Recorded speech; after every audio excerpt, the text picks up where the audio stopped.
So this video is going to show you how to integrate arctan x or tan minus 1x. It assumes certain knowledge on your part. First of all, you can integrate products.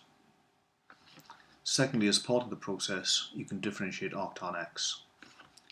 And thirdly, you'll be able to recognize some standard integrals, particularly those where the result is a logarithm.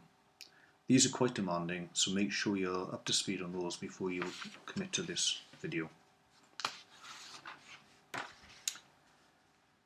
The first thing I do when I want to integrate inverse tan is create a product, 1 times tan minus 1x.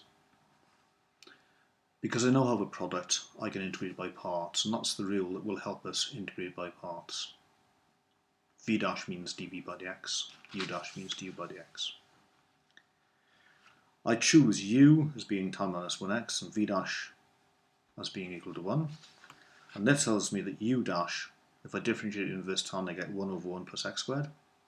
If I integrate 1, I get x. And this allows me to complete the first part of the integration. I've got uv minus the integral of u dash times v. This second integral, I rewrite it first of all as a half of 2x over 1 plus x squared, and I should now be able to recognise that the top is the derivative of the bottom, and therefore when I perform the integral I will get the log of the bottom. My integral now becomes x tan minus 1x as before, and minus a half log of 1 plus x squared plus a constant. Now that's quite a complicated looking result, so I think as a good mathematician I'll need to check it.